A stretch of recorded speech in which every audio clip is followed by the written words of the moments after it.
to the JCPS series on secondary school multi-tiered systems of support for behavior. This module focuses on how MTSS teams gather data to use in developing behavior plans for students. In any school, one of the key tasks of the MTSS team is to oversee universal screening for behavior and the identification of students at risk for failure.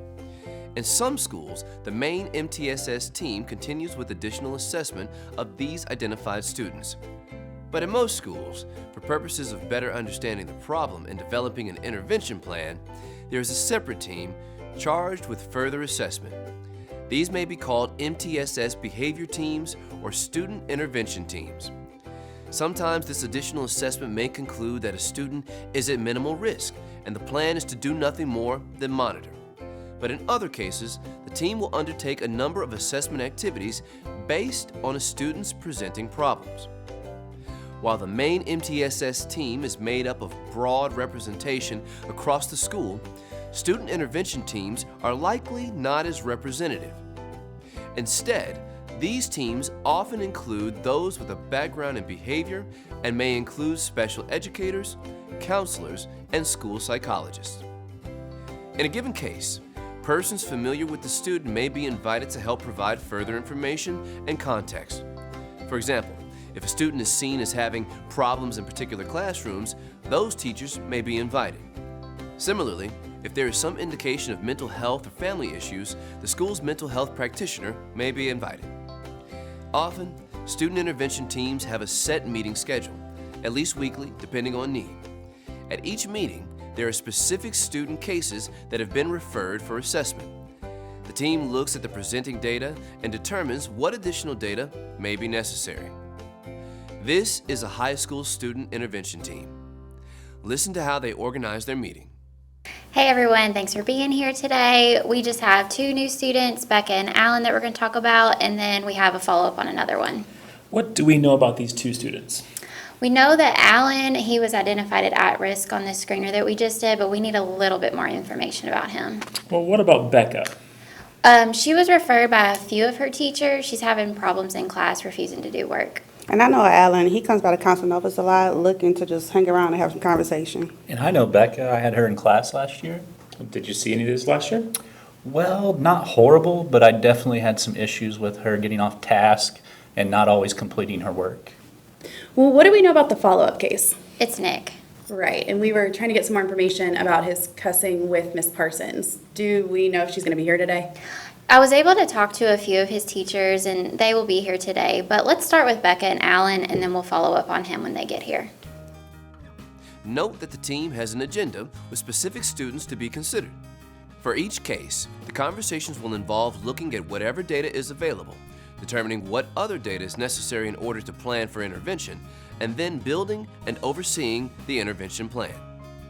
While screeners are helpful in identifying students who may be at risk for failure, the information is typically not sufficient for any real understanding of the student's problems or needs.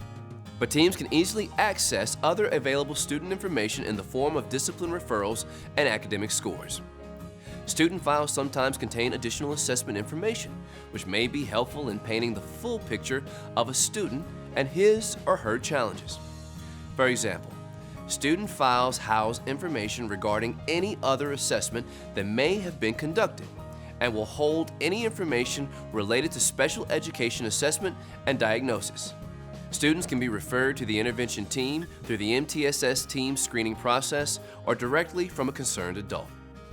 When doing a file review, teams want to determine whether there is any assessment data or reports that might shed some light on the reason for referral.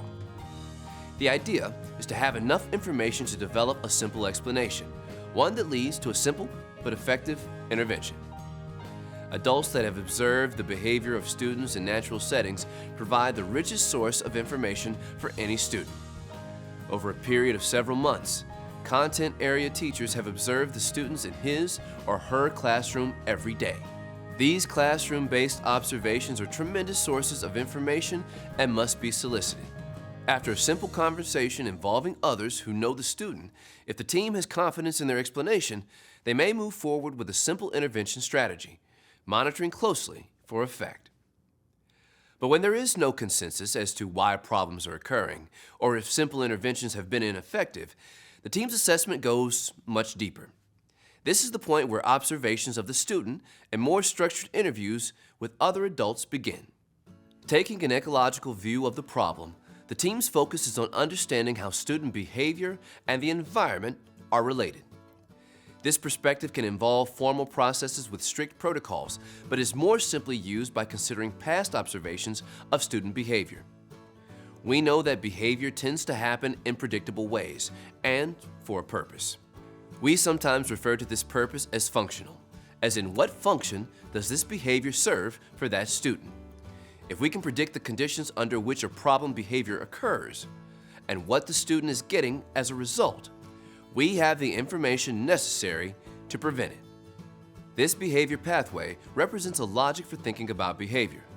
Problem behaviors are generally more likely under some set of conditions and continue because the consequence is functional. It gives the student something they liked, or helps to escape/avoid something not liked. There are two broad ways that behavior can function for students. The first is that it can help them to get something they want, and the second is to help them to escape or avoid something they do not like. In JCPS, we think of these functions in 4 categories that can be memorized using the acronym EATS: to designate escape and avoidance, attention-seeking, tangible items, and sensory. Escape and avoid refers to behaviors that have the function of helping students to get away from something in the environment. This might include escaping work that is hard or boring, avoiding a consequence or confrontation, getting away from unwanted attention, or avoiding an event that is unpleasant, such as an assembly or class discussion. Attention-seeking behaviors are those that help the student to get attention. Sometimes the attention is simply eye contact, and at other times it may be in the form of assistance. Further, a student may behave to get positive attention or negative attention. Further, a student may behave to get positive attention or negative attention. For many students, any attention is desirable, regardless of whether it is happy or unhappy on the part of those providing attention. Tangible access refers to behaviors that students use to access objects or events in the environment. Tangibles includes items such as phones, books, candy, or other such things that can be possessed. But it also includes access to events or situations such as free time, sitting next to a preferred peer, or other circumstances that the student finds pleasant. Finally, students may behave to either access or escape sensory input. For example, a student may engage in misbehavior for the opportunity to access pleasant sensory input, things like rocking, sleeping, and a range of self-stimulatory behaviors. By that same token, students may behave in order to escape from aversive sensory inputs, such as noises, movements, light, and other things that may be present in a given environment. These same 4 functions can be applied to consideration of intervention at every level. At Tier 1, we'd want to think about why students jam into huddles in the hallway before coming up with a new teachable expectation. At Tier 2, for example, students who do not like adult attention are unlikely to be successful in a check-in, check-out intervention. In fact, teams will always need to give consideration to function in the development of an intervention. The logic of thinking through the function of student behavior is comprised of 3 basic questions. First, what is the behavior? Can we get a concrete definition? Second, when and under what conditions is the behavior most likely? And third, what's in it for the student? What is the student getting that makes the behavior worth the effort? Let's start with descriptions of the behavior. Universal screeners and other broad assessments provide very vague behavior labels. We need a clear description we can use to look for behavior. Words like lazy and annoying are not behaviors. They are descriptions of a range of behaviors. Here are a few questions that help people answer questions with more descriptive terms. Questions as to what it looks and sounds like are pretty basic. But it's also interesting to know something about frequency, latency, duration, speed, and intermittency. Leaving dents in a wall tells us that the student is throwing things with great intensity. While not essential, the environment and behavior worksheet may provide a nice structure for helping teams to think through all the components of the behavior pathway, linking back to the 4 possible functions. A great strategy for helping people to provide good descriptions is to ask for details that could be used in acting the behavior out for them. Ask them to write a script that is so detailed, when you act it out, it will look and sound just like what they've seen. Let's watch the team question teachers about this student's behavior. Hey guys, thanks for being here. You know everybody, right? Yes, thanks for being here and helping us out. We were looking at the information that we had on Nick, but thought it would be really beneficial to have the firsthand observations from you all from the classroom. Well, thank you so much for taking the time to help us with this. I have him in my English class. I'm at wit's end. He just shouts out. He's very disruptive. So when he's cursing out loud, is it during the entire class or like a quiet work time? It's not during the whole class. It's definitely more prevalent during the quiet work times. Can you tell us a little bit more about the cursing? Like, is it one word? Is it random? Just tell us a little bit more. I'll chime in here. I have him during math class. It does happen mostly during the quiet work time, but with me, it's not just the cursing, it's also sexually inappropriate comments. Is he being confrontational or aggressive with the sexual comments? No, it's really more about celebrities, sometimes things that don't make sense. Most of the other students have learned to ignore it. How often do you think that happens?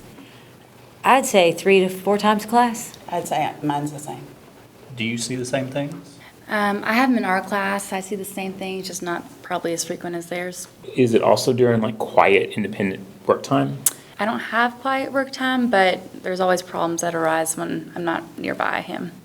Once he starts, does he seem to continue going? Probably, I can't say for certain, but probably. So if we say his behavior consists of curse words and inappropriate comments, especially in that sexual nature, would that be appropriate? Mm-hmm. Yeah. Returning to our behavior pathway, the yellow boxes show the pieces we need to determine. Note that we can now add disruptive noises to the behavior box. Once the behavior has been described, we move to questions about prediction. It's fine to simply ask about predictors, but more specific questions are helpful in getting people to really think about all the possibilities. The main environmental predictors are teachers, peers, and workload. With peers and teachers, we want to consider whether attention is present or absent prior to behavior. With workload, we want to consider the types of requests that are likely to precede misbehavior.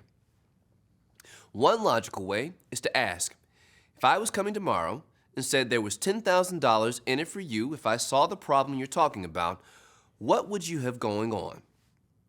This prompt makes people think about predictor conditions and triggers.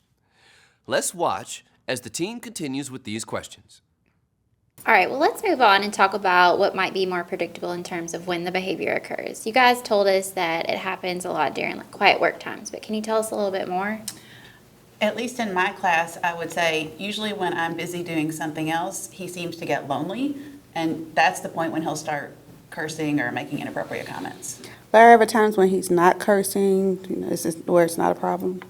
Well, in English, he isn't a problem when we're having class discussion or a direct one-on-one conversation with him or with another student. Okay, so he's cussing during quiet, independent work time, but he's not cussing during the whole class discussions or when he's speaking to you or other students? Pretty much, I'd say that's accurate. Yeah, I don't hear him cuss a lot, but when he does, it happens when I'm not looking at him or around him. So just to clarify, it's not a math problem, it's not an English problem. It happens equally everywhere. It's a silent, independent working time problem. Well, and in art, our students work independently. It's not necessarily quiet, but yeah. So what are you doing during that independent work time? When I teach, I move around a lot. I'm not necessarily up at the front of the classroom lecturing. Usually just around. And I'm generally at my desk getting my work done, preparing for the next lesson. So your eyes are less likely to be on him during these times? Oh, sure. It's definitely less likely to happen when I'm looking at him. So it sounds like the behavior occurs most likely during quiet work times, especially when you guys aren't able to look at him. Yeah. Returning to our behavior pathway, we can now add independent time as the typical setting and no direct teacher attention as the trigger. We now see how the environment might predict a particular misbehavior. Next, we need to ask how the environment serves a purpose for the behavior. Is it giving the student something desired or relieving the student of something aversive? These questions may be helpful in getting respondents to consider functional outcomes that may not have been obvious. Sometimes it's helpful to simply ask, why would the student want to do that? Or what's in it for them? Often these questions lead to multiple answers, but what we push for is what is most likely. If you were betting, what would happen? What outcome would you bet on? Let's now watch the team consider possible functional outcomes. So I think we have a good definition of what the behavior is and the conditions that can kind of predict it, but I think we need to start talking about the function of the behavior or the purpose. What's he getting out of it? So do you guys have any idea of what he might be getting out of it? I guess attention. I mean, maybe he's lonely. Yeah, I definitely think it's attention. It's not like he wants me to look at him all the time. He's not super needy. I think he's just really anxious and just wants me to answer his questions all the time. So what are the other students doing when he's seeking this attention? I mean, in my class, they ignore him. They're just usually doing their work or in their own thoughts. So what is it that you do? I mean, I generally go to him and ask what the problem is or just tell him to stop. Does he answer when you guys ask him what the problem is? Well, it's more he needs something. He wants to know what time lunch is, or he needs a pencil, or he just needs my attention. Yeah, same here. Usually I just walk over to him and talk with him one-on-one. Yeah, I mean, that's pretty much the same Pretty for me. effective, yeah. So when he's asking you these questions, does he do it without cursing? And if he already has my attention, he does it without cursing. Does he get out of work during these conversations? No, the interactions are so brief. Not really. Does it seem like he's just craving for your attention? Yes, I think so, but mostly he really just wants these questions answered, kind of like in your art class. Yeah. Well, why do you think he doesn't raise his hand? Well, I mean, I guess during independent time, we might not see him raise his hand. I think this has been some really great information, and from what it sounds like, his behavior, the function of his behavior might be to get attention, but not just simply attention. Like, he needs something from you guys as well. Does that sound logical? Yeah. Yeah, I mean, Returning to our behavior pathway, the team determined that the function of behavior is access to the teacher to meet their needs. So the reason the student curses under these conditions is because it works. It gets them what they want. Under these conditions, cursing and inappropriate comments are functional for the student. Often, people consider only the functional consequence part of the pathway and try to build an intervention based solely on consequences. But interventions that occur before problem behaviors, called antecedent interventions, are critical to success. Antecedent interventions include things like instruction, as in teaching new behavior, reminders, and changes in the environment. The behavior pathway tells us much about predictors for both success and failure. We'll want to maximize environments that predict success and then minimize triggers, while also teaching students better ways to respond. Academic interventions can also have a major impact on student behavior. When a behavior pathway indicates the misbehavior functions to avoid math work, providing individualized math instruction or interspersing easy math problems in the work can be very functional antecedent interventions. As we wrap up this module on using data to inform behavior intervention, remember that effective intervention relies on the use of data to maximize the probability of success.